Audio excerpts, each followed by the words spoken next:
حضرت مولانا فضل الرحمان صاحب، آواز نہیں آ رہی؟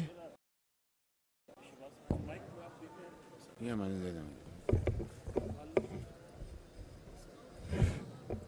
اب آ رہی ہے؟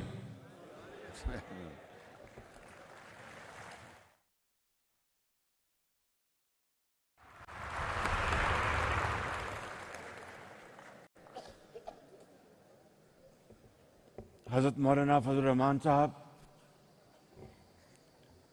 قائد و امیر و سپہ سالار جمعیت علماء اسلام، انتہائی قابل احترام اکابرین،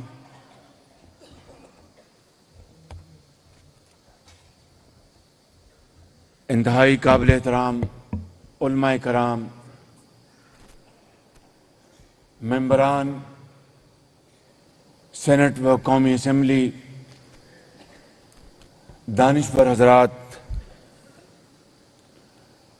اور جمعیت علماء اسلام کے بہت شاندار جیالے جو یہاں پر آج موجود ہیں، جنہوں نے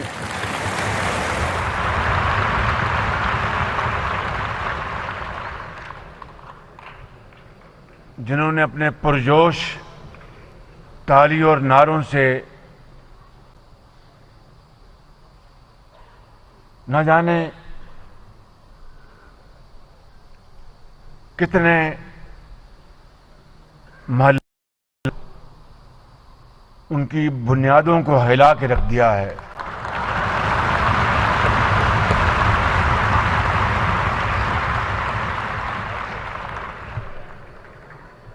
یہ عظیم الشان کانفرنس آج اس عظیم محقق، عظیم عالم دین اور عظیم رہبر کی شان میں منعقد کی گئی ہے،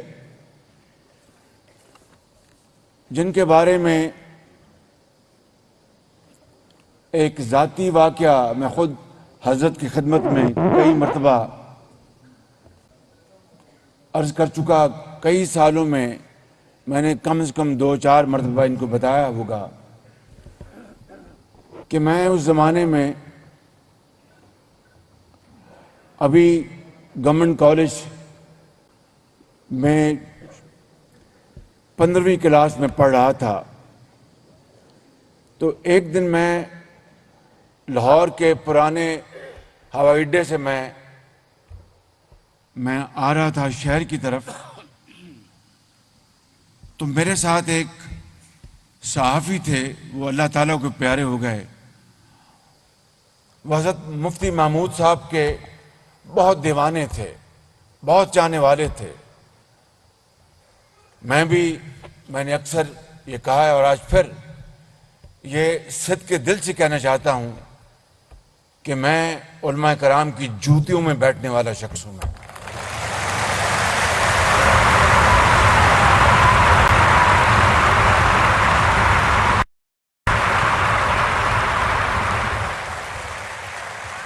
اور یہ بات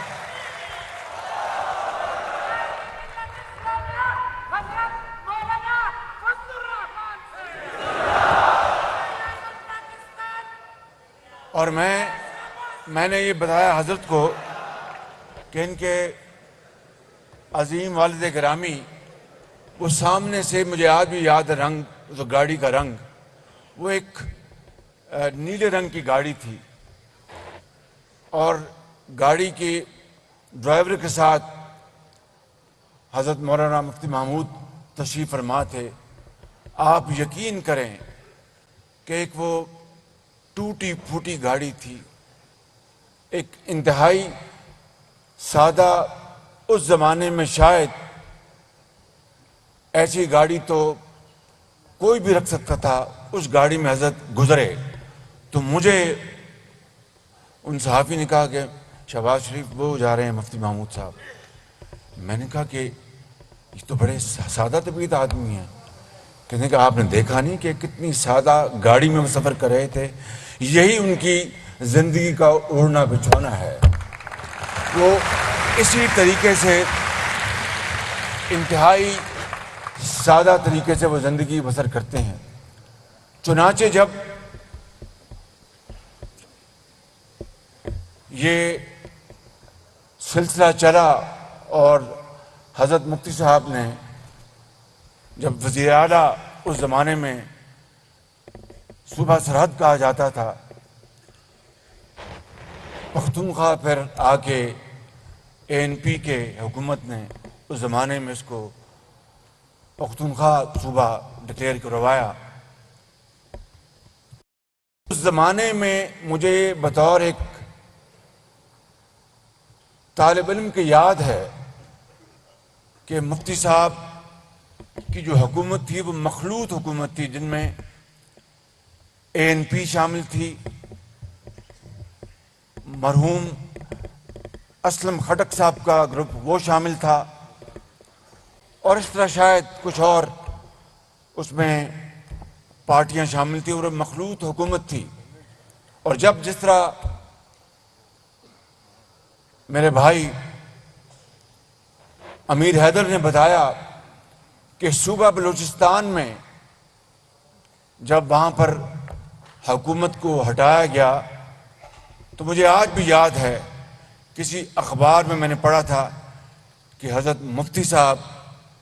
احتجاجاً استعفیٰ دے کر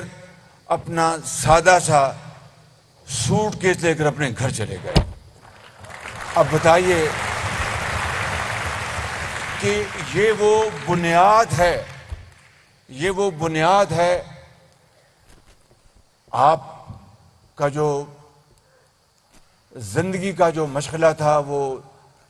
علم کو فروغ دینا, تعلیم و تدریس. ملتان میں قاسم العلوم جو ان کا بہت عظیم الشان ادارہ ہے, وہاں پر حضرت مفتی صاحب نے ہزاروں بچوں کو تعلیم کے ہنر سے آراستہ پیراستہ کیا, اور انہوں نے قرآن کریم کی تفسیر لکھی, اور ان کے بے شمار اسلام کے دین اسلام کے فروغ کے لیے ان کی بے پناہ خدمات ہیں. مگر جب وہ سیاست آئے تو جس طرح یہاں پر مولانا فضل الرحمان صاحب نے فرمایا کہ جناب ذوالفقار علی بھٹو کے دور میں, ایوب خان کے دور میں, یحییٰ خان کے دور میں, مفتی صاحب کے سیاسی ان کی سوچ, اس کے حوالے سے ان کے اختلافات, لیکن انہوں نے کبھی گفتگو کا دروازہ بند نہیں کیا, اور انتہائی نرم انداز میں مگر بڑے پرمغز انداز میں انہوں نے گفتگو کو ہمیشہ خوش آمدید کہا, ہمیشہ اس کو سیاست کا ایک ایٹرنل فیکٹر کہا. یعنی ایٹرنل فیکٹر کو کیا کہیں گے, یعنی اس کا جزو لا ينفک کہ گفتگو ڈائلاگ سیاست کا حصہ ہے, حسن ہے, تمام تر اختلافات کے باوجود. میں سمجھتا ہوں کہ یہ ہے وہ اسلوب, یہ ہیں وہ افکار جو کہ حضرت مولانا فضل الرحمان کے والد گرامی نے ہم سب کے لیے ایک رہنما اصول کے طور پر چھوڑے. مگر آج آپ دیکھیں, آج سیاست نے کیا کروٹ بدلی ہے. آج گالی گلوچ سے آغاز کیا جاتا ہے اور گالی گلوچ پر اس کا اختتام کیا جاتا ہے, لیکن میں آپ کو اس عظیم مجمع کو میں گواہ بنا کر کہتا ہوں کہ جس طریقے سے پرجوش طریقے سے آج آپ نے مولانا فضل الرحمان صاحب کا اور میرے بھائی جناب ہوتی صاحب کا جس طرح ان کی باتوں کو آپ نے ان کی پذیرائی کی اور جس جوش اور جذبے کے ساتھ میں فکر مند تھا اس ہال میں آنے سے پہلے، میں کئی مہینوں سے فکر مند تھا کہ یہ اس معاشرے میں جو زہر گھول دیا گیا ہے، اس معاشرے کو جس طرح تقسیم در تقسیم کر دیا گیا ہے، جس طرح اس معاشرے کے اندر ایک ایسا گروہ پیدا کیا جا رہا ہے جس کو سکھایا جا رہا ہے کہ آپ نے ہر شریف آدمی کی بےعزتی کرنی ہے، آپ نے گالی سے آپ نے اپنی بات شروع کرنی ہے، چاہے وہ پاکستان کے اندر، چاہے وہ برطانیہ میں، چاہے وہ سعودی عرب میں یا امریکہ میں، اور اس طرح آپ نے معاشرے کو تباہ و برباد کر دینا ہے۔ لیکن میں آج بلا خوف تردید کہہ سکتا ہوں کہ یہ پرشکوہ ہجوم دیکھ کر میں یہ بات، میرا دل گواہی دیتا ہے کہ آپ اس راستے کو بند کریں گے اور ایسے نظام کو آپ دفن کریں گے انشاءاللہ۔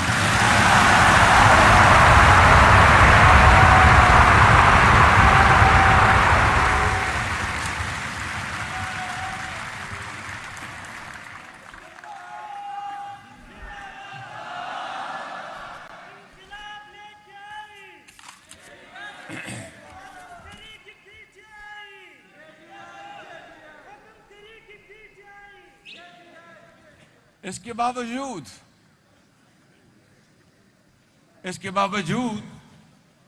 کہ وہ شخص غضب کی دھوپ میں شبنم مزاج رکھتا تھا، یہ ہے وہ بنیادی بات جو ہمیں قرآن کریم جس کی ہدایت فرماتا ہے اور جس کی ہدایت ہمیں اسوہ حسنہ سے ملتی ہے۔ میں سمجھتا ہوں کہ آج جس مشکل ترین حالات میں جناب مولانا فضل الرحمان صاحب، جناب میاں محمد نواز شریف صاحب، جناب آصف زرداری اور بلاول بھٹو صاحب اور درجہ بدرجہ اے این پی کے یہاں پر اصحاب تشریف فرما ہیں، بی این پی، باپ، ایم کیو ایم، اور اس طرح درجہ بدرجہ تمام اس مخلوط حکومت میں ہم نے جس سوچ کے ساتھ اور جس عزم کے ساتھ ہم نے یہ اقتدار سنبھالا، یہ پھولوں کی سیج نہیں، یہ ایک کانٹوں بھرا سفر ہے اور ہمیں اس کا علم تھا۔ لیکن جس طرح یہاں پہ بتایا حیدر ہوتی صاحب نے، میں آپ کو انتہائی ذمہ داری سے عرض کرتا ہوں کہ ان رہنماؤں کی رہنمائی میں، میرے قائد نواز شریف کی رہنمائی نے، ہم نے بہت مشکل حالات سے ہم گزر کے آئے ہیں اور ابھی بھی اس میں گزر رہے ہیں، لیکن انشاءاللہ ہماری نیت میں اخلاص ہے۔ خدا سے ہم سب انسان ہیں، فرشتے نہیں ہیں، اور مجھے اس کے اوپر بات کرنے کی اس لیے میں ضرورت نہیں سمجھتا کہ آپ لوگ جو میرے سامنے بیٹھے ہیں اور یہاں پر بیٹھے ہیں، جو علم اور جو عبور آپ کو قرآنی آیات اور سنت نبی پر ہے، میں تو ایک طفل مکتب ہوں بالکل، لیکن ایک بات جانتا ہوں کہ اگر نیت میں اخلاص ہو اور اللہ سے ڈر کر ہم کام کرنے کی جستجو کر لیں تو پھر وہ مالک راستہ بناتا ہے، پھر وہ تمام مشکلات دور کر دیتا ہے۔ بالکل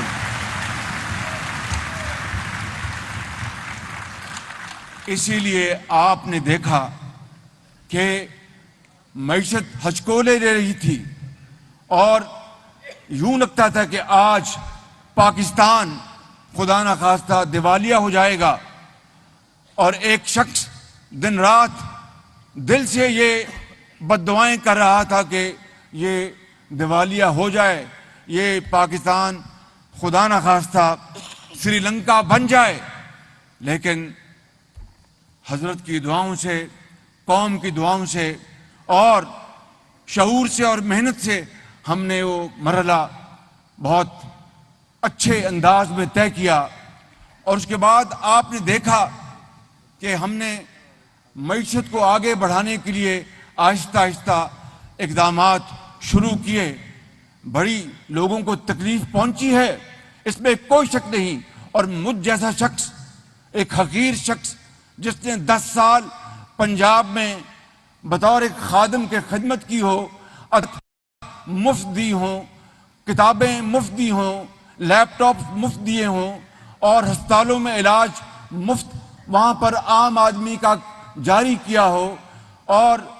کڈنی اور لیور سینٹر بنایا ہو دنیا کا ایک شاندار ترین اربوں روپے کی سرمایہ کاری کے ساتھ، جہاں پر بیوہ اور یتیم آ کر اپنے گردوں کا اور جگر کا علاج فری کرائیں، جہاں پر ملک کے اندر الحمدللہ پبلک ٹرانسپورٹ جاری کی ہو۔ کیا وہ شخص جن کو اس مخلوط حکومت کے قائدین نے اپنی کرم فرمائی سے اور اللہ کی مہربانی سے مجھے اپنا وزیر اعظم چنا، میں اس حقیر خدمات کے بعد عوام کے اوپر مہنگائی کا بوجھ لا دوں گا؟ یہ کیسے ممکن ہے؟ لیکن پچھلی حکومت نے جو بددیانتی اور بدنیتی کے ساتھ جو خرابیاں کی اور جو معاہدہ کیا، اس کی دھجیاں اڑائیں، ہمیں وہ بے بوجھ لینا پڑا، اور ہمیں پھر بہت ہی مشکلات کے بعد IMF سے معاہدہ ہم نے کیا۔ لیکن یقین کریں، جب 15 دن گزرتے ہیں، کیونکہ تیل اور اس کی پیٹرول کی قیمت ہر 15 دن تبدیل ہوتی ہے، تو 15 دن جب ہونے لگتے ہیں تو کم سے کم 2 راتیں مجھے نیند نہیں آتی کہ اگر ڈالر بڑھ گیا باہر اور تیل کی قیمتیں اور بڑھ گئیں، جو عالمی جو کشیدگی ہے، جو عالمی مہنگائی کا یہ دور ہے، تو پھر کیا بنے گا؟ لیکن اللہ تعالیٰ کا کرم ہے، یہ پچھلی مرتبہ بھی حضرت نے کوئی دعا کی اور پھونک ماری اور اسحاق ڈار صاحب تشریف لے آئے۔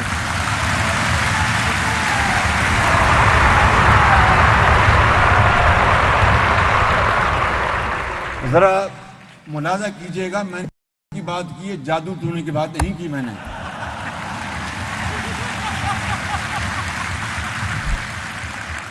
اور پھونک مارنا قرآن کریم کی تلاوت کرنے کے بعد تو بہت ہی ثواب کا کام ہے۔ تو خدا تعالیٰ کے فضل و کرم سے چونکہ نیت نیک ہے، وہ قیمتیں پچھلے 15 باروں میں کم ہوئیں۔ اب کل پھر ہم نے نئی قیمت جاری کرنی ہے، تو میں پھر حضرت کی خدمت میں حاضر ہوں گا کہ ایک اور پھونک مار دیں۔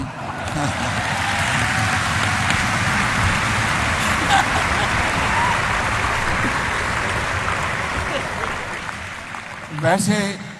اگر حضرت ایک خاص طرف اپنا چہرہ مبارک کر کے رخ کر کے پھونک مار دیں تو معاملہ سارا حل ہو جائے گا بالکل، اور وہ زیادہ دور نہیں یہاں سے، بس پھونک ہی ماریں گے، کام ہو جائے گا انشاءاللہ۔ پاکستان کے 22 کروڑ عوام مشکلات سے نکل آئیں گے، میرا یہ ایمان ہے۔ اس مالک نے یہ ملک، عظیم ملک پاکستان، یہ معرض وجود میں آیا غریب رہنے کے لیے نہیں اور کشکول لے جانے کے لیے نہیں، خودداری اور عزت کے ساتھ رہنے کے لیے اور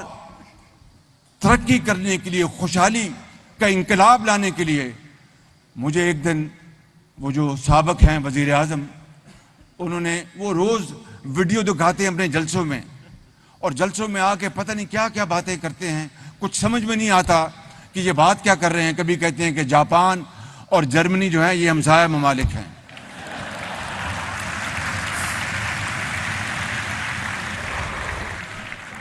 اور کبھی کہتے ہیں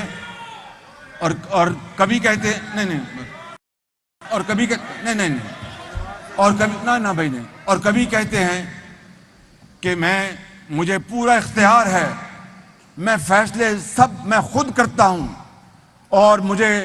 جنرل باجوہ اور فوج کی پوری مجھے حمایت ہے، اور میں دبا کے فیصلے کرتا ہوں، مجھے کوئی رکاوٹ نہیں۔ آج کل کہتے ہیں تو مجھے تو فیصلہ ہی نہیں کرنے دیا گیا۔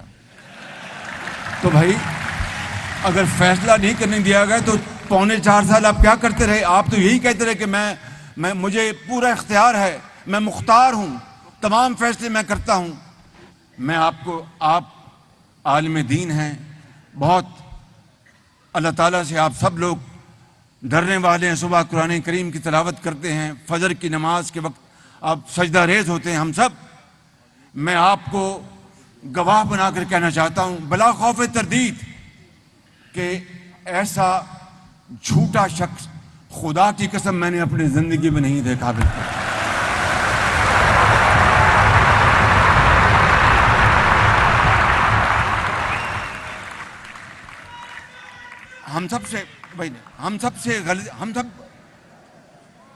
ہم سب انسان ہیں، غلطی کے پتلے ہیں، اللہ سے ہر وقت اپنے گناہوں کی معافی مانگتے ہیں، لیکن صبح سے لے کے رات تک، سر سے لے کے پاؤں تک جھوٹ بولنا، دروغ گوئی کرنا، الزامات لگانا، میں وہ بات علیحدہ کروں گا۔ اور دن رات قوم کے خلاف، ملک کے خلاف، اداروں کے خلاف سازش کرنا، اس سے بڑا فراڈیا دنیا میں پیدا نہیں ہوا۔ بالکل میں آپ کو بتانا چاہتا ہوں۔ اس لیے میں آج سمجھتا ہوں کہ ختاماً یہ بات کہتا ہوں کہ حضرت مولانا مرحوم مغفور حضرت مولانا مفتی محمود صاحب کی ان کی جو زندگی ہے، جس میں اختلاف کے باوجود نرم رویہ، اچھی گفتار اور ڈائیلاگ اور مکالمے کو انہوں نے ہمیشہ اس کو خوش آمدید کہا۔ آج یہ وقت کی اہم ترین ضرورت ہے، اور سادگی اور پرہیزگاری اور امانت کہ وہ ایک مجسمہ تھے۔ میں سمجھتا ہوں کہ اگر ہم اس حوالے سے ان کی جو بتائی ہوئی ان کی جو تعلیمات ہیں ان کے اوپر غور و فکر کریں اور اس کے اوپر عمل پیرا ہوں، تو یہ ملک پاکستان انشاءاللہ ایک عظیم ملک بنے گا۔ اللہ تعالیٰ سے ہم سب دست بدعا ہیں کہ وہ اللہ تعالیٰ اس پاکستان کو عظیم بنائے، اس کو ایک صحیح معنوں میں اسلامی رفاہی مملکت بنائے۔ پاکستان زندہ باد۔